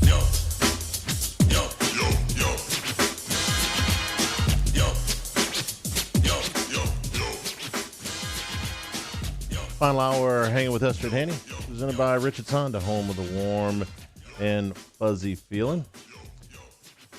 Cade Wazzy on the audio board, Paul O'Neill on the video board. If you're listening with us up in Shreveport, or you're watching along on CST and on YouTube, welcome in, along with Jacob Hester. I'm Charles Hanagriff. Did you enjoy the Saints game yesterday? I did. They won. Yeah. That's all. I'll just stop there. They won. Stopped. It was a game that felt that they were in control of the whole way. You look up at the end and you go, wait a minute. Yeah. Gotta knock a ball down the end zone here to get home. The most impressive thing to me was that was a game they lost last year, kind of in the same situation. They go on the road, they take care of business. The game was so weird because it didn't ever really feel like it was in doubt, but you're right. They threw a ball in the end zone to take the lead there, but there was things from Taysom Hill that I saw that were encouraging. He stood tall in the pocket. He delivered the football down the field. Of course, we talked about in our number one, he still has trouble taking care of the football. But not when he throws it. Not when he throws it. It's when he's running. I mean, 3 fumbles when he's carrying the ball. I mean, it's not high and tight. It's low and loose. But that's something that they have to continue to work on. And again, he did it in college, so it's not like this is new to him running the football like this. That's obviously kind of the one worry that you take away from it. But he made throws that we've all been asking to see, that we've been kind of waiting to see. When he's in the pocket, he steps into his throw, and he can deliver it down the field. Saints almost got some help. The Philadelphia Eagles Green Bay Packers game, which we're talking about for 2 reasons. Number one, the Eagles closed to within 7 points in the fourth quarter of that game yesterday. And they did it behind Jalen Hurts. Yeah. And Hurts on the touchdown pass was an absolutely gorgeous throw. And then Green Bay got the long run that put the game away by Aaron Jones. But the Saints almost got a little bit of help. But now that the Eagles are the next opponent for the Saints, we get to play eeny, meeny, miny, mo about who's going to play quarterback for them next week. Doug Peterson's not saying right now. So who do you think it'll be? Will it be Jalen Hurts or will it be Carson Wentz? I think it'll be Jalen Hurts. I mean, he finished the game with the game on the line on the road. I mean, it feels like right now they're trying to move on, and that's a albatross of a contract. That is a lot of resources you've put into Carson Wentz. But right now, man, he's got what'd you call it? Chuck Knobloch, the yips. Right now, he does. He can't throw the ball from here to there right now. I don't know that I've seen that happen to a quarterback of his ability. I told you in the first hour that the year the Eagles won the Super Bowl, Carson Wentz went down, I believe it was week 12. And at that point, if they had stopped the season right there and say, vote on the MVP, I'm pretty sure he would have won it. And now the Eagles end up winning the Super Bowl anyway. And Nick Foles had that Cinderella story. It was a great story and all that. But Wentz was still their guy. And when he came back, it was like, well, okay, he'll have to rehab the injury. But then, we're going to go back to him, and he's our quarterback of the future. He is the franchise. And now you may not even start him. And Jalen Hurts, listen, the touchdown throw was beautiful, but he also made some really, really errant throws. I'm talking about throws that were nowhere near the receiver in the fourth quarter yesterday. Now, he obviously brings a running threat to the table that Wentz doesn't, but I think he's going to start. I don't think of Jalen Hurts as a guy that's got starter ability in the NFL, but in the short term, I absolutely think we're going to see him. Well, they made an investment. They selected him in the second round of the draft, so they made an investment to bring him onto the team. I mean, you don't do that unless you think that he can be a four-down guy, right? So, okay, you go and get him, but I'm kind of with you. How bad does it have to be for you to put Jalen Hurts as a rookie with no offseason in the game with Carson Wentz? I mean, it's as bad as it can get. Otherwise, you don't make the move. And I don't know how you repair that relationship or repair his play on the field. I thought when they took Hurts in the second round that they were doing it to use him in a Taysom Hill type role, not the Taysom Hill now, the Taysom Hill when Breeze was playing quarterback. Hurts he's 225 pounds, man. I think that Jalen Hurts could probably be a full-time running back in the NFL if he decided that was the way he wanted to go. But he's such an athlete that you can split him out. He can catch a football. I think he could. You just think you can roll out of bed and be a running back? I got you. No, have you seen him run? I got you. Did you see him run at Alabama? I did see him. I mean, for a quarterback, he runs too high. Like that's that. Okay, that's another discussion. No, he hasn't been formally trained as a running back either. I mean, you would be able to work on some technique things, I would hope. Even option quarterbacks struggle to make that transition from option quarterback in college to running back. Okay. But he had a role. He has a place. We've seen guys. Hell, we've seen Taysom Hill, right? He has a role and something he could help this offense, but I just don't ever think it will be as the starting quarterback of your franchise. I don't either. No, I don't either. And I thought when they took him in the second round, it was, listen, we can do all kinds of things with this guy. Maybe I'm wrong. Maybe he could never be a full-time running back, but he could run the football 10 to 12 times a game out of the slot, out of various formations. He could throw you some passes. He can catch the ball. He could do a lot of different things. Right. I don't think of him as a full-time starting quarterback in the league, but I do think he's going to start Sunday against New Orleans. I hope he does. Yeah, I think your chances are rookie defense against rookie quarterback. I'm sorry, against that defense. Mm-hmm. Okay, sign me up for that. Is it okay to think that Hurts is more likely to start than Wentz, and at the same time think that the Saints' chances are better to win if Hurts starts instead of Wentz? No, I think that's very fair. A rookie quarterback against an attacking defense that has veterans all over the place, even if he's more talented, even if he's playing better than the vet, you still take that because you've already won half the battle because you have the mental edge. You know what he's struggling with as well, right? The same thing that the quarterbacks down the street are struggling with a little bit, and that is a very inconsistent running game for Philadelphia. They had virtually no running game yesterday. You play fantasy football, right? I do. How many drafts did Miles Sanders go in the top 10? Including your boys over here. I took him number 9 overall. In most drafts, he was somewhere between. He was a 9th-rated player on ESPN. Yeah, he was somewhere between the 7th and maybe the 12th player, and he went in the top 10 of most drafts. You know how many times he's gone over 100 yards this year? Once. They have really no running game to speak of. Now, he was hurt for a little bit too, but that's another thing that, it just kills a young quarterback if you don't have a running game to fall back on. So the Saints, with the win yesterday, clinch a playoff spot. That's wonderful. Never really in doubt. I hadn't been in doubt for a while that they were going to make the playoffs. So that's not the goal. The goal is to be that number one seed, never leave home, and end up, being in the Super Bowl. So they may get a little bit of a different look from the Eagles than maybe we would have expected a day ago at this time. But Philly's a mess. The only thing Philadelphia has been good for in the last month or so is that stupid pass that they threw at the end of the Monday night game against Seattle. You know why it was a stupid pass? Because it cost you money. It covered the spread. Mm-hmm. I had to watch Moscona Peacock in here like he had the right team the whole way. Moscona Peacock? You're lucky. No You're way. Lucky. Very, very lucky. We're brought to you by Richards Honda, home of the warm and fuzzy feeling. Hanging with Hester and Hanny, 104.5 ESPN Baton Rouge. Hanging with Hester and Hanny. Gotros Outdoor Power as we get down towards the end of 2020. The 2020 models from your Skag Zero turns are on sale and available right now for 60 months interest-free financing. Skag's at the top zero-turn units on the market, whether it's residential or commercial.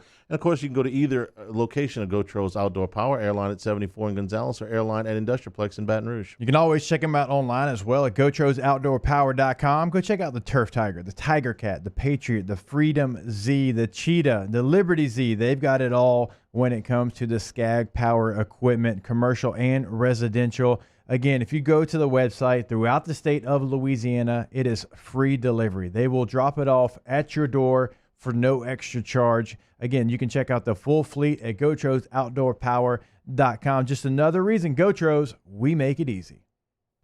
We opened up the playbook and expanded our coverage. Listen daily in high definition on 98.1 HD2. We are 104.5 ESPN Baton Rouge.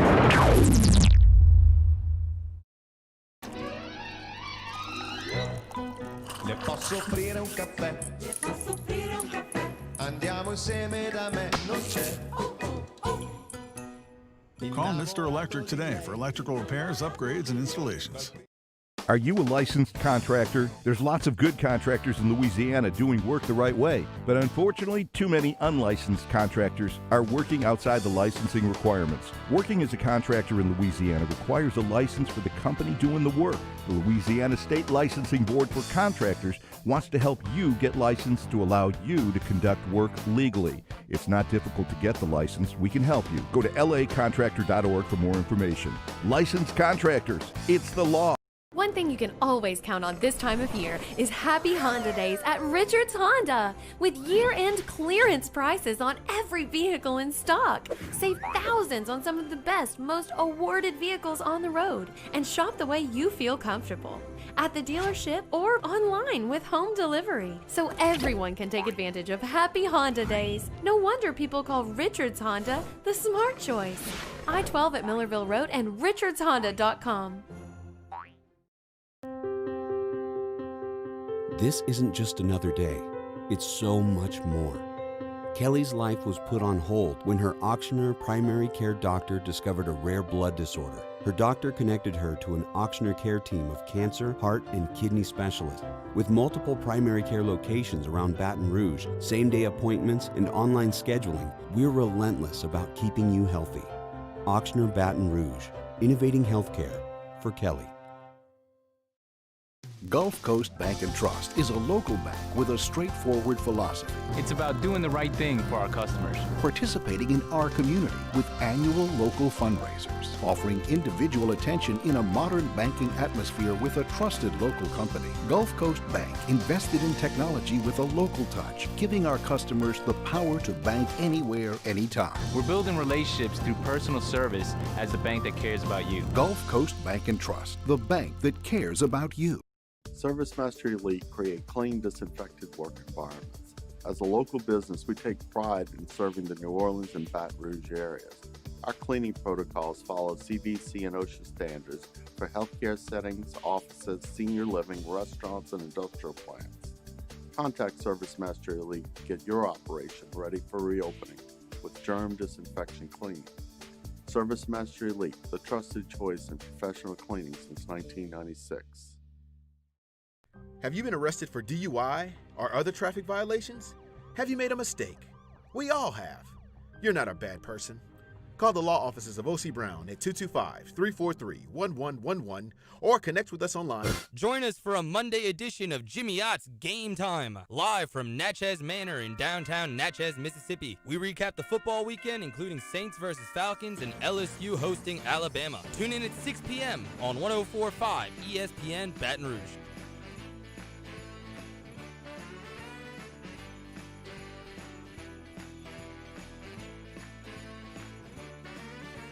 Hangin' with Hester and Hanny on 104.5 ESPN Baton Rouge and 1130 The Tiger.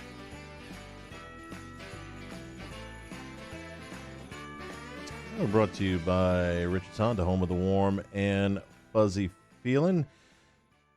Michigan went back to workouts today, and Ryan Day went back to practice as well. So it looks like Ohio State and Michigan are going to play this weekend. That was up in the air for a little bit. The game, as they call it. Saw a little bit of Ohio State on Saturday. They beat the up and down Michigan State Spartans by 40. Justin Fields had a good game, but not this overwhelming game. They look good to me. They do not look as good as Clemson or Alabama, and I don't think Clemson looks as good as Alabama. I watched them against Virginia Tech. Saw a good bit of that game. It was close for a half. It was tied up at the half, and Clemson just demolished them in the second half. Watched Syracuse. Watched a little bit of Notre Dame and Syracuse was on in here when we were doing pregame, and there was for a little while there, quarter and a half, Syracuse was making things troublesome. Virginia Tech made things troublesome for a half against Clemson. Ohio State. Indiana made the big rush on them. I've seen Alabama. What's Alabama's worst quarter of the year? It'd be maybe the fourth quarter against Missouri when Missouri kind of and that was still 3 touchdowns. Maybe one of the first or second quarter against Georgia, one of the Ole Miss quarters, maybe. But even on one side of the football against Ole Miss, they were hitting on all cylinders. The Georgia game's really that one that you could point to say, okay, well, they trailed. If they were more dynamic at the quarterback position, what would that game look like? And that's what makes the SEC championship intriguing to me, is they're going against the best signal caller that they've gone against this year. And who would you put as the second best? Matt Corral that they've gone against. I'm taking if you're giving me Kellen Mond and Matt Corral, I'm taking Matt Corral, by the way, in case people are saying Kellen Mond. Close. Okay, so it's close. You're going to have your best challenge, and so it's an intriguing game of Florida because there's so many what ifs. There's so many little game plan decisions that are going to come into that week that I don't think we've seen from other teams because Alabama is not going to have the same defensive plan against Florida because they respect what they can do, and then if you're Florida, what do you do defensively? So that's going to be a nice little chess match. I think Alabama's going to dust them. I really do. I'll give Florida a chance because I like what Trask and Pitts and Mullen have done, and Tony's a terrific player as well. But man, I can't see it because they don't. Because they never play because of the way SEC scheduling works. We haven't really been able to see Mullen versus Saban since Tebow days. Well, at Mississippi State, but I guess that's not a talent. That's not fair. Right, it's not the same. Some of the other things we saw over the weekend, Iowa State with a massive win. I wonder if all of these jobs come up that we're talking about. If Texas is looking for a coach and Urban Meyer tells them no, if Auburn is looking for a coach, if Tennessee is looking for a coach, if Virginia Tech is looking for a coach, and maybe one or all of those jobs come open, or maybe none of them do. I don't know. Matt Campbell's got to be right there at the top of your. I know his buyout is significant, but I mean, if you're going, love where he's at too. Yeah, but money talks. I get it. I'm I'm a fan of the way that guy's teams play, and his stock's going to be pretty high. And I watched Oklahoma against Baylor. Okay, for my money, Iowa State is the better football team. I like Brock Purdy better than Spencer Rattler for sure. Rattler, I know there's a lot of talent there. I realize how highly he was recruited, but it seems like every time I watch him, he is mistake prone. They beat Baylor the other night, but it certainly wasn't any impressive deal. I mean, I like Iowa State in the rematch.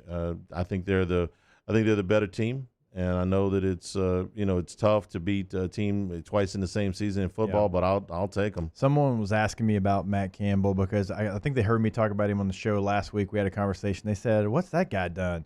They said his record's 34-27 at Iowa State. I said, exactly. Yeah, the Iowa State part is important. Do you know the last time Iowa State, Hanny, when's the last time Iowa State won a conference title?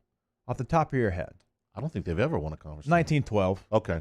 So basically, no. Yeah. It's been over 100 years. That's worse than Texas A&M. That was the year before I started covering college football. So. Okay, so yeah, 34-27 at Iowa State. I think he has done a fantastic job.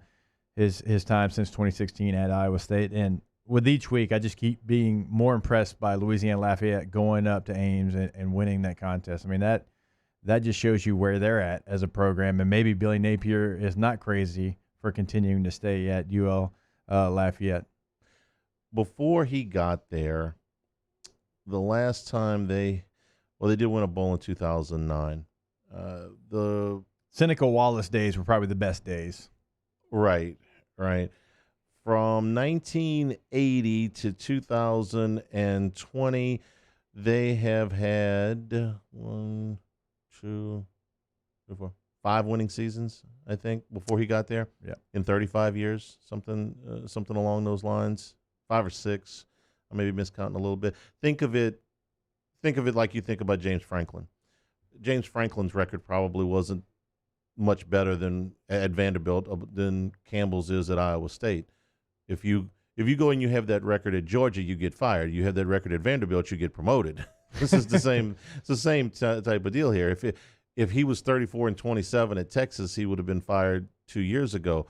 A little bit of a different expectation, a little bit of a different resource deal up at Iowa State. Iowa State, to me, is one of the 5 hardest places to win in the Power 5. I would tell you Washington State. I would tell you probably Mississippi State, Kansas, the toughest. Ames. For many years, I would have told you Baylor. They went through a long stretch, but they've injected some cash. Duke for a long time before cut. Sure, turn them around a little bit. Iowa State's in the conversation of most difficult places in the Power 5 to win. I think they're going to beat Oklahoma again, personally. We saw Indiana, backup quarterback, but went in there and forget about the quarterback. He didn't have a huge day or anything, but he kept them away from the big mistake too. They muscled Wisconsin a little bit. You don't see Wisconsin get just tore up in the trenches like that, man. Indiana went toe-to-toe with them. It was one of my picks last week, and even the one you got right? Well, I was 3-3 with another double-digit winner. So, but and that was kind of one that I looked at. I'm like, they're without their quarterback. This is a 2-touchdown spread. Did he mean that much to him? I know he's a good player, but surely he can't mean that much to him. And sure enough, they went out there and they fought. And the backup quarterback played well. And you're right. They play big boy football. Like, they have taken the identity of their head coach and they have run with it. I mean, you don't do that to Wisconsin. Like, you don't big boy Wisconsin. Now, you might get on the edges and you might beat them to the spot because they're a little limited athletically, but you don't big boy them. And Indiana went and did that. This is a real football team. This isn't like a nice story. This is a team that got down 4 touchdowns to Ohio State and fought back to keep that game in doubt until the final seconds. Why are we not should we be hearing Tom Allen's name a little bit when it comes to some of these jobs? Because when we just did that little list of tough places to win, in the Power Indiana 5, should be on there. But, and, he got there, inherited a dumpster fire. kind of tread water for a couple He was of years. promoted, yeah, and then from within. And then last year they had a good team. I think they played who they play in they played in the Gator Bowl. I'm trying to remember who they played. They lost, but and now you've got a Todd. So he has rebuilt the program, piece by piece. Maybe you should 50 years old. Maybe you should take a look there if you're looking for a football coach. All right, now I'm trying to think. Tennessee. They played Tennessee. That's who it was. It was a close game. Yeah, this is a guy that has only been a head coach in high school and in Indiana, right? And he took over interim basis in a bowl game, and then he goes and a couple of rough seasons, 5-7, 5-7, but they stuck with him. Then he rolls out an 8-4 regular season last year, which in Indiana terms, that's doing something. And now he sits here at 6-1. So you're exactly right. But to me, he feels like a guy that's going to be so appreciative of what Indiana gave him and this opportunity that's going to be hard to pull him away from there. And his son plays on the team as well. So, I didn't know that. Yep. Okay. Since you picked Coastal Carolina, there was a thought that BYU might go in there and they might muscle the double-digit road favorite. Yeah. And anything but, man. Coastal took it to them. Now the game had that dramatic ending, that play that resembled so much the Titans Rams Super Bowl, where Dyson got tackled by Mike Jones at the 1 yard line. That tackle at the one that saved Coastal the other night. But that's a good team. There's nothing phony about them. They're an honest group. Where do you put them in the group of 5 teams? Because they were towards the back end for a lot of people. But when you look at their resume now, they have 2 top 25 wins at UL Lafayette, which is that's a good win. I don't care what, that's a good win. Okay, you beat BYU on short notice. You get another opportunity to play UL Lafayette, and if you beat that type of team twice in the same year, that's 3 pretty good wins. Where do you put them with the Cincinnati? I can put them only behind Cincinnati, and maybe not even behind Cincinnati. Maybe like equal to Cincinnati. That's the only team I can. This is a team that was supposed to be dead last in the East in the Sun Belt. Did they really get media picked picked them dead last in the East? Now the East is App State, Georgia Southern, Georgia State, Troy, so some pretty good teams, but no, they got picked dead last, and here they are. They're 10-0. They just beat BYU, a team that had been bullying everybody they played to that point. Mm-hmm. It's an impressive team right now, and that's why their offense. That's why their coach is going to be in hot demand. Very much so. They run that hybrid offense. What do you? I call it a hybrid. What do you call it? Successful. Yeah. Okay. It gives people problems. It's got some option elements to it, but they throw the ball off the formation an awful lot. A lot of the action looks the same, but it's different. That's what I was just about to say. I love how everything looks the same, but there's 4 different things you can do off of it because it keeps the defense on their heels. When you can perfect that, when you can make the defense think all 4 of these options are live, something that's a pet peeve of mine is when a team is play action passing when they're down 14 with 2 minutes left, and they're still, token faking it to the running back. You're like, why are you doing that? You're not fooling anybody. Why are you're wasting time? Your offensive line has to hold a second longer. Like, just throw the football, okay? But in their case, they do everything with a purpose because on any given play, those things are live. They're not just dummy calls because there is a difference in a play action pass and an RPO. Since you brought up the Raging Cajuns, who Coastal will play for the Sun Belt, if you got a chance to watch on Friday night when they beat App State at App State, and the weather was lousy, it rained for a good portion of the game, but the Cajuns, I thought, were the better team mostly throughout. I mean, they got off to a little bit of a rocky start, but after the first drive for App State, I thought the Cajuns were way, way better the rest of the night. But if you ever wonder why LSU has invested a scholarship in a deep snapper, and I don't know if the young man at Lafayette is on a scholarship or not, they snapped 4 balls over the head of, 3 times over the head of the punter and once nearly over the head of the snapper and ended up missing an extra point out of it.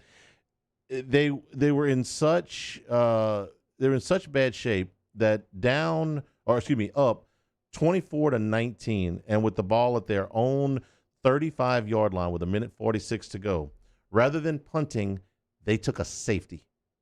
Now think about that for a second. I know. You're on your own 35-yard line. There's 1:46 to go. You're playing 4th down and 2. And and you're up 5.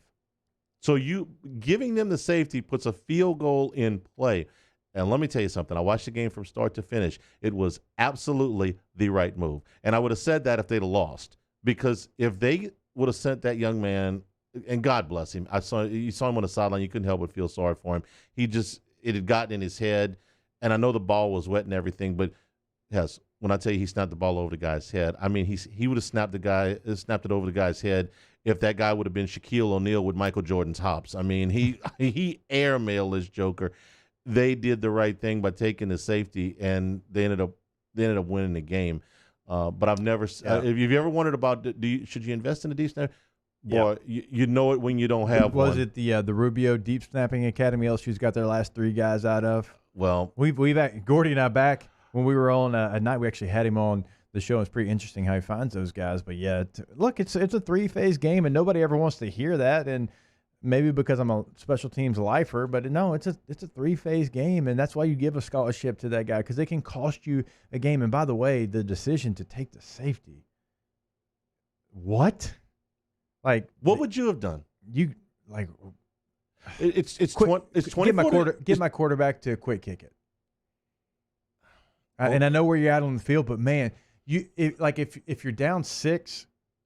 I can get on board because it makes it a 4-point game. They got to go score a touchdown. I'm going to leave my defense. The margin is everything here. Sure. When you're 5 and you make it a 3-point game, now their kicker was awful. Maybe that came into Billy Napier's mind, but that one, how bad does it have to be where you got to make it a field goal game by taking a safety with a lot of time, not a little time left? I mean, a minute and a half is an eternity in a football game.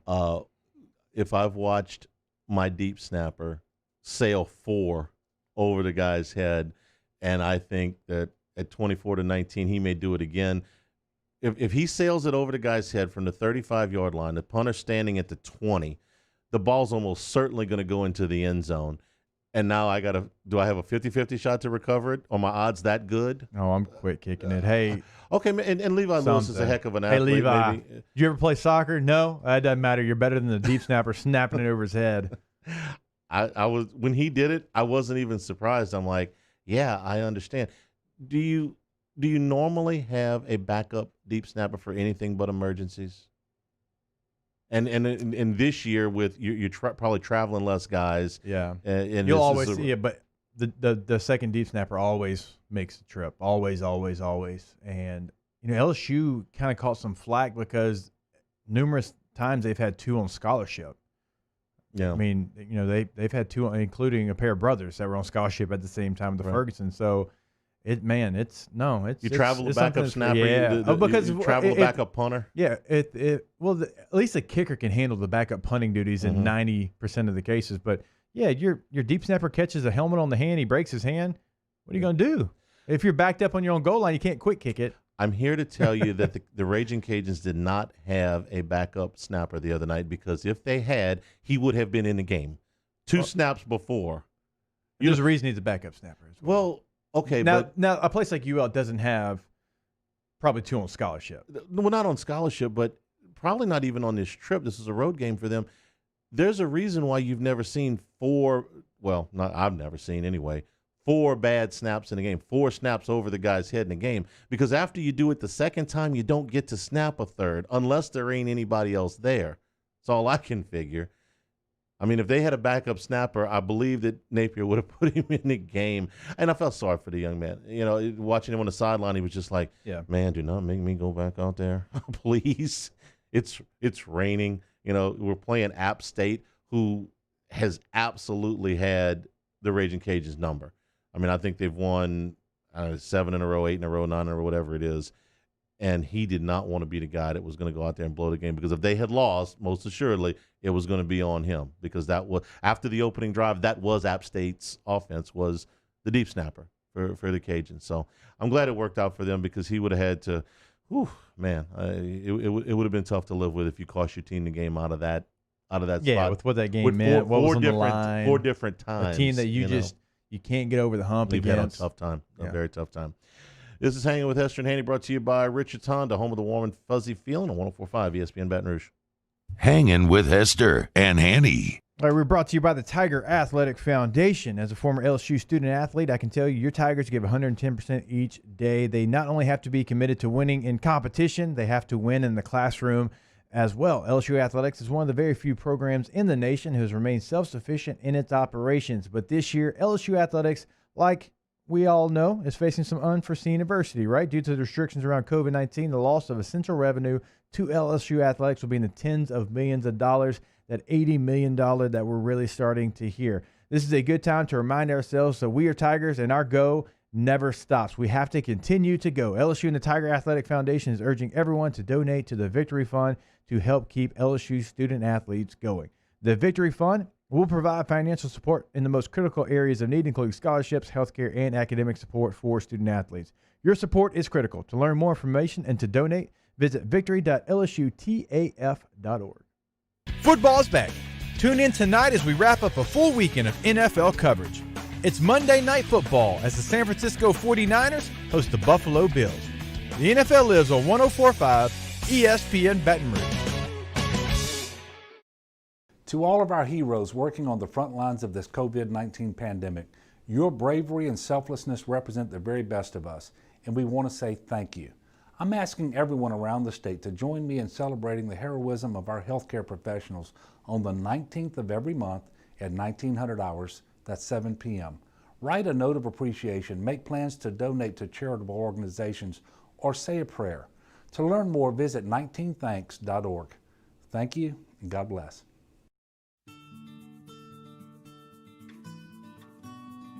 This is a house call. This is a follow-up appointment. This is a diabetes checkup. This isn't just more convenient care, it's more advanced care. This is innovating healthcare at Louisiana's #1 hospital, Auctioner. Gulf Coast Bank and Trust is a local bank with a straightforward philosophy. It's about doing the right thing for our customers. Participating in our community with annual local fundraisers. Offering individual attention in a modern banking atmosphere with a trusted local company. Gulf Coast Bank invested in technology with a local touch, giving our customers the power to bank anywhere, anytime. We're building relationships through personal service as the bank that cares about you. Gulf Coast Bank and Trust, the bank that cares about you. At All-Star Toyota, you get it all. If you're in the market for an all-new Toyota vehicle, come see our friendly and knowledgeable sales team at All-Star Toyota. Located in Baton Rouge at the corner of Airline and Goodwood, we've been serving our community since 2005 by offering a large selection of new Toyota cars, trucks, and SUVs. Get behind the wheel of your dream car and take a test drive at All-Star Toyota today. Are you a licensed contractor? There's lots of good contractors in Louisiana doing work the right way, but unfortunately, too many unlicensed contractors are working outside the licensing requirements. Working as a contractor in Louisiana requires a license for the company doing the work. The Louisiana State Licensing Board for Contractors wants to help you get licensed to allow you to conduct work legally. It's not difficult to get the license. We can help you. Go to lacontractor.org for more information. Licensed contractors, it's the law.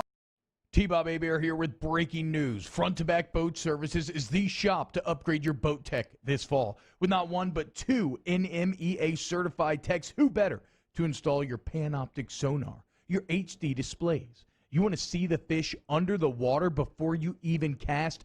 They have that. Trolling motors you could control with your iPhone? They have that. So what are you waiting for? Get into Front to Back Boat Services right now. Upgrade your boat tech. Make your boating dreams come true. Front to Back Boat Services. Coming up on Tuesdays, Off the Bench, Coach O and Derek Stingley Sr. stop by to break down LSU Bama, while Nick Underhill reviews the film of the Saints' sweep of the Falcons and a brand new OTB mailbag. Off the Bench, 104.5 ESPN.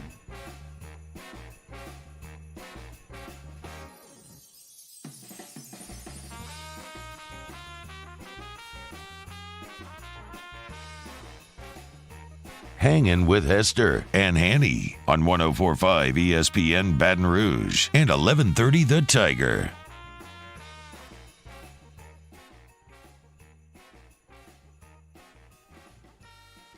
You know what a cult media is? I never heard that one before. Apparently not giving out any other facts about other teams, just LSU. Okay.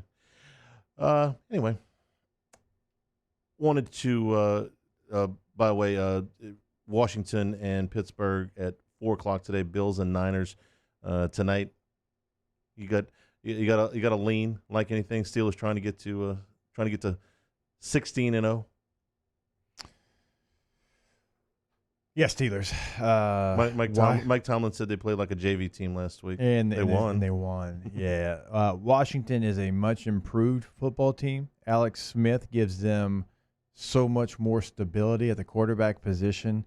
You're catching, less than a touchdown and extra point. You're talking 6 points at home. I've played in that place. Fans or no fans, it's a difficult place to play. I'm going Steelers. Bills, Niners. You're Bills guy. I'm big on what the Bills have been able to do. I think they play a little bit different brand of football. I think they got some tough defenders on that team. They're an 8-3 team that we don't talk about. Justin Jefferson had another huge day yesterday. 9 catches, $121 and a touchdown. Vikings won in overtime against the Jags. Greg Williams got fired today. You had zero deep help with a 1-score lead. You ran cover 0. You rushed 7 guys with 5 seconds to go in the game. What? You dropped 3 guys deep into coverage with a pretty fast receiver, by the way, and Henry Ruggs is the reason he got drafted 12th overall. He does run very well. Greg, you don't try to get home in that situation. You play coverage and you play the odds. I have a theory as to why he did that. Figures he's getting fired in a month anyway. Just soon beat the rush. Going to get paid anyway. So fire me now. I can go home and I can be home with my family for the holidays. I don't have to. I don't want to. I don't want to watch this anymore. It was like that official was. There was a basketball game once, and I can't remember exactly who was playing, but there was a basketball coach, and they were getting drilled, 30, 40 points, whatever, and he started just cussing at the referee, and he was trying to get thrown out of the game because he didn't want to watch anymore. And the referee looked at him. He was like, "You can call me anything you want." He goes, "I got to watch this. You got to watch this. I ain't throwing you out." I mean, that's basically what happened with Greg Williams yesterday. Giants beat the Seahawks, which I guess helps the Saints out a little bit. Real physical bunch. Giants playing better football. They've won 4 in a row. Real physical. They put some licks on Russell Wilson yesterday, and that's a guy that doesn't get, he's as good at avoiding taking that kind of punishment as anybody in the league, and he really got beat up a little bit yesterday.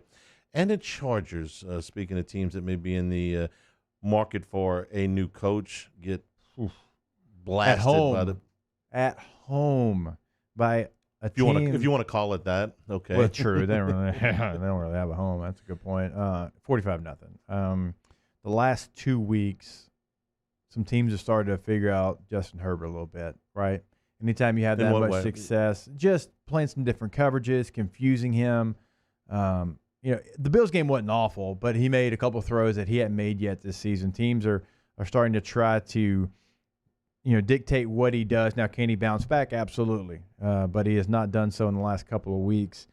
The Patriots, as we know, defensively, Bill Belichick is got his hands all over that defense. So you're going to have some looks. He was 26 of 53, 209 yards, 2 interceptions.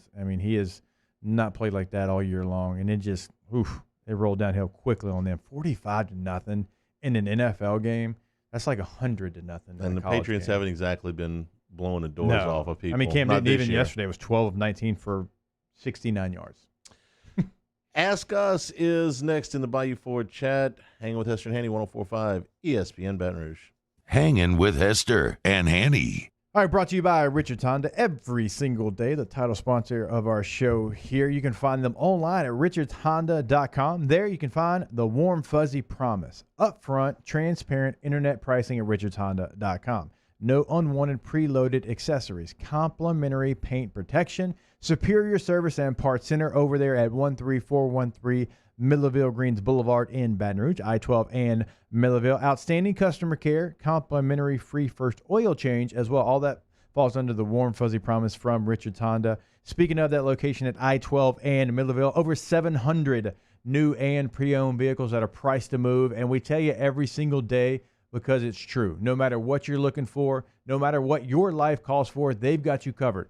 Car, hybrid, midsize, or full-size SUV, truck, van, they've got something for everybody. You're going to love whatever you drive off the lot. Over at Richard Honda, home of the warm and fuzzy feeling. Saints coverage, Chiefs, Cowboys, Thursday night, Sunday night, and Monday Night Football. From the opening kickoff to the playoffs and the Super Bowl, the NFL lives on 104.5 ESPN Baton Rouge. During these challenging times, we know your healthcare needs don't stop. Cancer, accidents, injuries, and heart disease are relentless. So we are relentlessly innovating to keep you safe, both virtually and in person. Connecting you with providers remotely, advancing clinical spaces, providing rapid and accurate testing, social distancing, and certified cleaning protocols. We are Auctioner, and we will not slow down. Auctioner Health, innovating healthcare. If I built a van, it would do more than haul. It would carry my entire business. I'd make it available in dozens, make not thousands of configurations. It would keep an eye on my fleet. And an eye out for danger.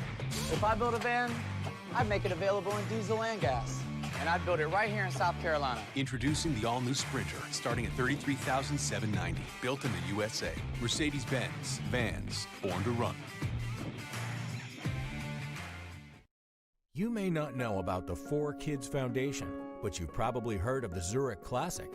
And the Zurich Classic exists because of 4 kids. But it's what happens after the tournament that really counts. 100% of the proceeds are donated by the 4 Kids Foundation to hundreds of local charities, totaling more than $40 million, all to help local children and families in need. 4 Kids helps kids through golf, because every child deserves a shot at a brighter future. I've been doing business with Luba for 25 years. They're dependable, trustworthy. It's just the attention to detail with our clients. Our folks have years and years of experience. They're highly trained professionals, but many companies have that asset. What I'd like to think makes Luba a bit different is that we use those talents in a way that truly is dedicated to serving the needs of the folks who depend on us. Gulf Coast Office Products is a nationally recognized Savin office equipment dealer based right here in Louisiana. Over 100 employees strong, Gulf Coast has the boots on the ground to support all vertical markets, from education, engineering, legal, and finance. With the latest in office technology, from desktop to production segment units, Gulf Coast and Savin have the perfect fit for you. Call 225-756-2644. That's 756-2644 for Gulf Coast Office Products. Gulf Coast Bank and Trust is a local bank with a straightforward philosophy. It's about doing the right thing for our customers. Participating in our community with annual local fundraisers.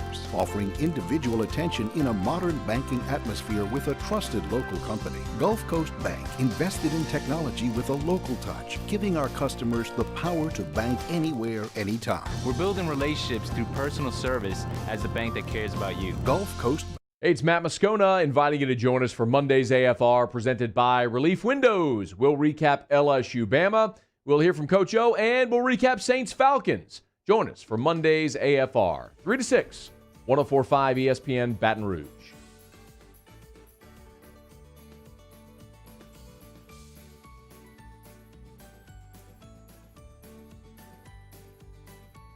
Hangin with Hester and Hanny on 104.5 ESPN Baton Rouge and 1130 The Tiger. We go to Ask Us in the Bayou Ford chat. Ask Us, today's National Cotton Candy Day. Didn't know that. What is your favorite food to get at the fair? Funnel cake. I was going to say funnel cake. Gosh, so good. The big pretzels are a close second. Yeah. Like you don't do a funnel cake right, though, if you don't get all the extra powdered sugar when you're done. Sure. Yeah. I mean, they give it to you for a reason. Mm-hmm. Absolutely. Ask Us, better celebration in a win, kissing a pretty girl, or trolling another team's chat? After the Natty, I kissed my wife, a picture that we have hanging up in our house, so I'll go kissing a pretty girl. Trolling another team's chat is not something that interests me at all. I mean, there's a big win, those are really the last people I want to talk to for any reason. Ask us, how right was T-Bob in his poetic speech responding to Keith? Okay, I didn't hear it. I was privy to this for the post game, and I kind of brushed it off because you do get a little bit of opposing fans trolling, whatever you want to call it, in the post game. I've found over the years that it's best just to move on and not acknowledge him. T-Bob took a different tact, and he was. Wow, it was so well done that you would think he had written it, but maybe it was something he had been going over in his head. But it was Game of Thrones-esque. It was really quite well done. Who's Keith? This the name of the caller. Oh, okay. The Alabama caller that called in. Ask us. This is from Nelson. Wants to know whether the side hike was legal. Could the Cajuns have tried that? It's legal. It's legal. But it's hard to – it's risky. You can explain why. Yeah, I mean, you have to kind of pick the ball up a little bit when you do the side hike, especially when you're talking about 15-yard side hike. I mean, that becomes especially difficult to do. And, I mean, it was an option if you had a guy that could do it. But do you really want to do it out there without practicing it as well? So that's why quick kick was the answer. Ask us, is anyone playing harder than Jeray Jenkins? He's playing hard. I think there's a lot of guys you can point to that are playing hard. Baskerville's playing hard. Yeah. There's other guys. Ask us, could we bring back the magic in 2021 regarding LSU football? I think I got a shirt somewhere from the first year of DiNardo. Of course, the first year of DiNardo, they finished 6-4-1 in the regular season, so I don't think that's exactly what and that's not magic anymore. Well, yeah, right. In 95, that was magic. Not so much. Let's see. Ask us, who would be the worst person to be stuck in an elevator with, and who is the best person to be stuck in an elevator with? The worst person to get stuck in an elevator with? Anybody that's got BO. Oh, yeah. or bad breath. Bad breath. Ooh, anybody that or anyone that loves hearing themselves talk. Yeah, that would be bad that too. Would answering their own questions. I'm out on that. The best person. I think the answer is fairly obvious. Jennifer Aniston. Oh, see, I'm thinking of people like I know. I think Paul would be perfect because we know Paul's not going to, chat it up. If you close your eyes, you wouldn't know Paul was there. And Paul's probably 9 times out of 10 going to have a bag of Cheez-Its on him somewhere. So he's got snacks as well. Nice. Ask us, what word do you have a hard time spelling correctly? Oh, this list is long and distinguished. Chrysanthemum. No, I'm a math guy. I am not an English guy. No, okay. I mean people. Y'all know I'm a redneck. I'm a decent speller. I was happy when spell check became a thing. You remember like elementary school, like when you'd stand up behind your classmate and you have like a spelling bee and you spell the word, whoever spelled it fast. What? I didn't stand up very long. If my mother is watching this, she is calling me a liar right to the television because she called out spelling words when I was in elementary school, and let's just say the first try usually wasn't smooth. Okay. Do you have like an easy one that is a very simple word, but you misspell it a lot? Restaurant. That's a good one. Restaurant's a top one. Receiver. Sometimes I before E, except after C. I know. I know the rules. Spin the wheel. What's the best sitcom, past or present? The best sitcom, Seinfeld gets the most votes, and it was incredibly creative when it came out. It was unlike anything that had been on TV before. So I would tell you that Seinfeld is up there. I loved MASH. I thought MASH was the best sitcoms to me, other than Seinfeld, are the ones that were able to change key cast members, and still keep it going. MASH did that. Mm-hmm. They changed out some key guys and key players on the staff, and still kept going and like reinvented it. Cheers did the same thing. Yeah, they when Coach passed away and when Diane left the show, they brought in Woody and Rebecca, and the show was still good. So those would be on my list. Maybe not the best, but my favorite, Sanford and Son. I watched the reruns of that growing up. That was funny. Elizabeth. Yeah, I'm coming to see you. Yeah. I laugh every time I see it. No, that was fun. Aunt Esther was to me was one of the best comic relief character. Not a main cast character. Yeah. She was funny. How often, as an adult, do you watch shows that you watched when you were growing up? You get a chance to do that now with things like TV Land. And Netflix too. I mean, you can sure, go back. sure. I will from time to time watch an episode that they play on TV Land a lot. Andy Griffith. Yeah, And I've heard you talk about that. I'll watch that from time to time. I have to admit, they came back out with Saved by the Bell. I was telling y'all last week, and it is a show that's kind of cheesy. I'm way too old for it, but because of it being Saved by the Bell, I've actually watched it, so that's kind of falls in this category. Welcome Back, Kotter is one that I loved growing up. I know I wasn't born necessarily when it came out, but I've gone back since. Up your nose with a wife, playing Epstein's mother. Nookie says Bewitched replaced a key cast member. They did. I loved Bewitched growing up. I would watch that, but they replaced a key cast member and acted like he was the same guy. Yeah, the Darren syndrome. Yeah. Thanks to everybody for participating today. For Cade Wazan, Paul O'Neill, and Jacob Hester, I'm Charles Hanagriff saying thank you and good afternoon. Stay tuned for AFR 104.5 ESPN Baton Rouge. Hangin' with Hester and Hanny. This isn't just another day. It's so much more.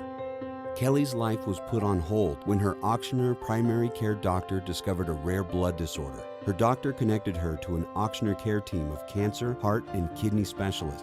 With multiple primary care locations around Baton Rouge, same-day appointments, and online scheduling, we're relentless about keeping you healthy.